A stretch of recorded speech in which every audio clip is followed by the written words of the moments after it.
बिस्मिल्लाहिर्रहमानिर्रहीम। Basic knowledge के साथ एक बार फिर हाजिर हैं। आज जो बेसिकली टॉपिक है वो हमारा EVR ऑटोमेटिक वोल्टेज रेगुलेटर जो जनरेटर में लगा होता है।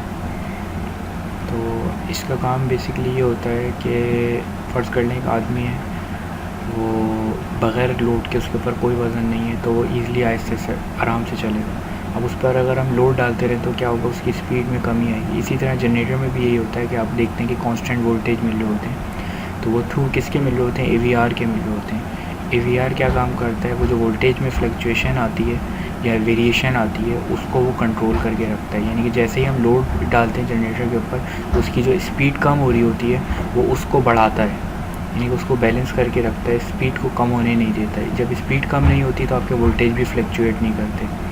मोस्टली जब फ्लक्चुएशन आती है AVR मतलब आपके जनरेटर में के वोल्टेज अप एंड डाउन हो रहे होते हैं, तो इसकी वजह यही होती है कि AVR में कुछ इशू आ जाता है। होता ये है कि वोल्टेज जो है आपकी एक्साइटेशन को कंट्रोल कर रहा है, AVR जो होता है आपकी एक्साइटेशन को कंट्रोल करता है। एक्साइटेशन जब कंट्रोल हो जाती है, एक्साइटेशन बेसिकली एक DC एक सप्लाई होती है एक तरीक़े की, मतलब एक सेपरेट कॉइल होती है जिसके कनेक्शन बेसिकली AVR पे कनेक्ट होते हैं। ये बैटरी के जो पॉजिटिव नेगेटिव हैं ये आपके DC के एक्साइटेशन के होते हैं, जो जनरेटर पे सेपरेट कॉइल होती है, और AC यानी कि जो वोल्टेज हम ले रहे होते हैं, जो प्रोड्यूस कर रहा होता है AC, वो इस पे कनेक्ट होते हैं। तो यानी कि एक्साइटेशन के और जो प्रोड्यूस कर रहा होता है जनरेटर, उन दोनों के इस AVR पे कनेक्ट होते हैं। तो ये इन दोनों को सेंस करके इनके रेफरेंस को, यानी कि DC एक्साइटेशन के और जो वोल्टेज जो प्रोड्यूस हो रहे हैं, इन दोनों की सेंस करके इनको बैलेंस रखता है और वोल्टेज की फ्लक्चुएशन होने नहीं देता।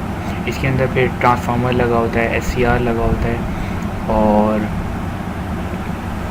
ज़ीनर डायोड लगे होते हैं। इस तरह के ज़ीनर डायोड फ़िल्टर्स लगे होते हैं, रेक्टिफायर, ब्रिज रेक्टिफायर लगा होता है जो AC को DC में करता है, स्टेप डाउन ट्रांसफार्मर लगा होता है, और फिर दोबारा इसमें DC टू AC ट्रांसफार्मर होता है। तो इस तरह इसमें ट्रांसफार्मर पूरा मतलब इसका सर्किट होता है, तो वो सारी चीज़ इसको कंट्रोल कर रही होती है। AVR का मेन फंक्शन ये होता है, मेन पर्पस ये होता है कि वोल्टेज को रेगुलेट करवा रहा होता है, यानी कि वोल्टेज की फ्लक्चुएशन को कंट्रोल करता है ताकि हमें क्या वोल्टेज एक कांस्टेंट वोल्टेज मिल सके। जब हम लोड को बढ़ाएं, ये लोड को इंक्रीज़ करें, लोड इस पर डालें, तो ये वोल्टेज को फ्लक्चुएट होने नहीं देता। ये AVR का काम होता है। तो उम्मीद है समझ में आया होगा। नेक्स्ट वीडियो के साथ इंशाल्लाह फिर दोबारा हाज़िर होंगे। उस वक्त तक के लिए अल्लाह हाफ़िज़। Like and comment and subscription कर लेगा अगर सही अच्छी लगे वीडियो। Thank you.